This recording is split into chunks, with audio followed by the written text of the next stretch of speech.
Bismillahirrahmanirrahim. Assalamu alaikum, students of class 7.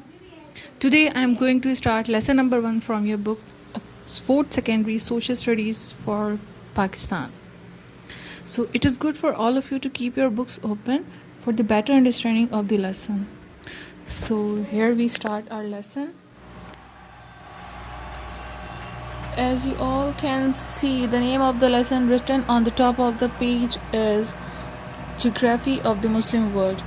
But before starting the lesson, you all must know that social studies is divided in two parts.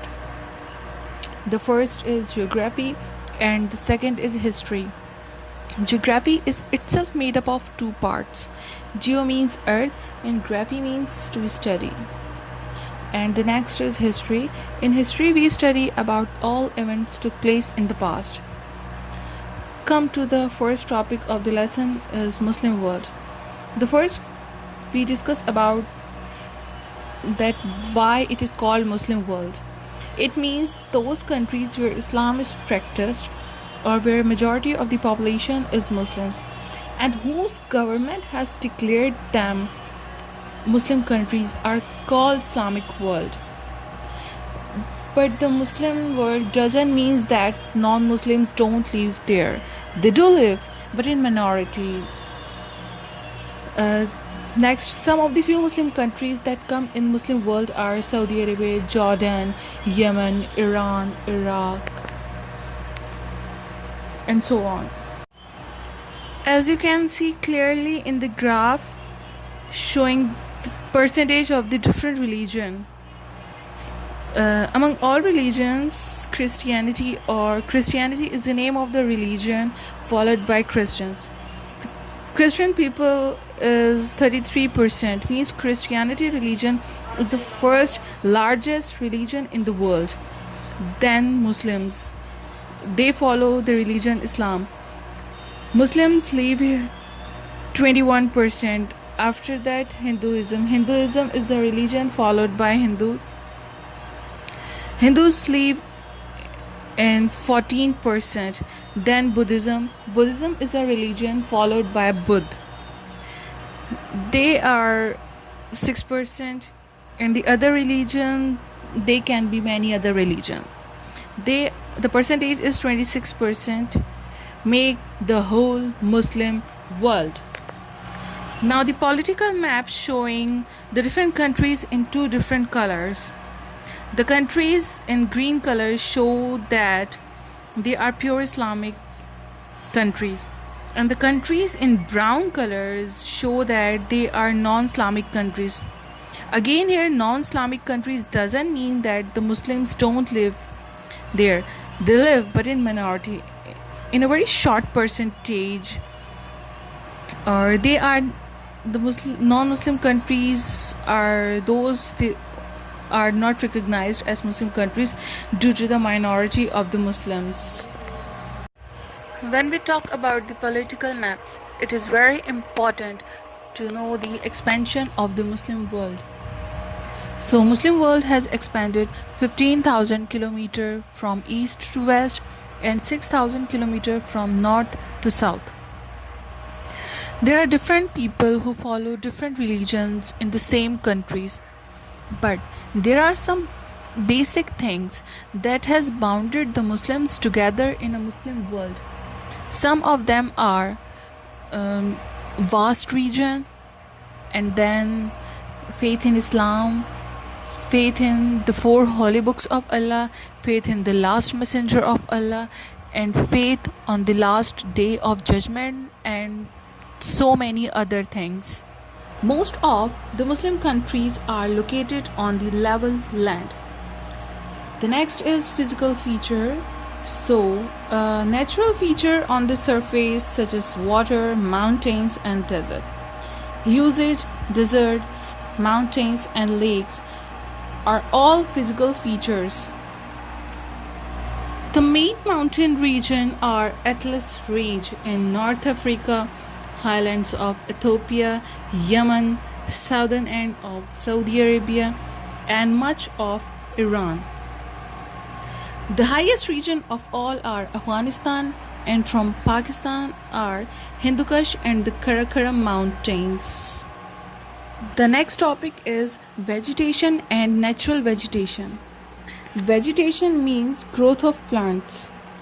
Natural vegetation means the plants that have not been grown by humans.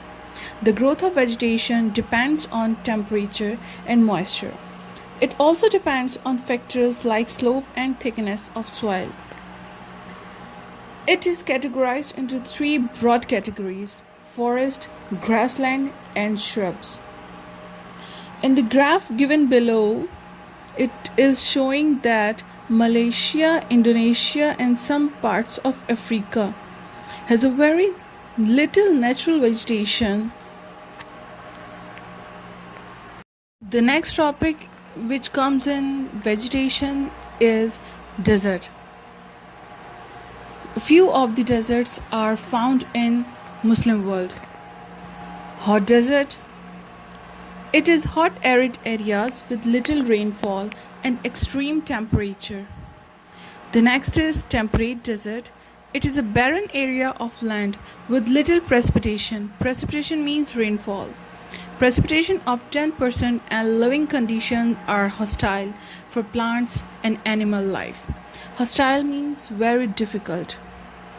This desert is high in summer and low in winter. 95% of all are found in Central Asia. The common thing between these two deserts, hot and temperate desert, is they receive minimum amount of annual rainfall. Next is semi-desert. Semi means half desert. This is an arid area that has some characteristics of desert but has greater annual rainfall.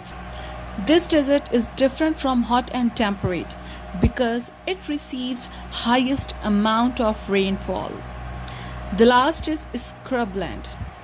This is an area with scrub vegetation consisting of bushes, shrubs, grasses or herbs. If we talk about in simple word, that the scrub means there is nothing in this land. Okay, I hope you all are getting what I am saying. We talk about plantation in desert, so I want to tell you here that the plants are very tough, as you all are very much aware about this thing, that there is no such type of beautiful plants in deserted areas, or if you found any plant there, so they are very tough, thorny and hard type of plant. So it is very tough plantation there. Means you can understand this, that they can survive in harsh condition. They are that type of plants. They provide food only to the hardiest sheep and goat kept by nomadic and semi-nomadic people. Nomadic people means those people who went with their flock of sheep here and there for the search of food. Muslim world is mostly dependent on agriculture. The people here are mostly agricultural. When we talk about agri-based countries, it means that these countries are producing very good amount of crops. Water is the basic source of good crops. The rivers included Nile, Tigris, Euphrates and the Indus are biggest source of water through which good crops are being produced to Muslim countries. Because soil is fertile and plenty amount of water is available because of these resources. This is it about the first lesson, Geography of the Muslim World. I hope you have understood all the main points I have told you in the lecture. In the last, there is an assignment for you. For the assignment, you have to listen the lecture very carefully and read the lesson very thoroughly. All the answers given in the assignment are in the book and in the lecture. So please read the lesson thoroughly and listen the lecture very carefully. Thank you so much and Allah Hafiz.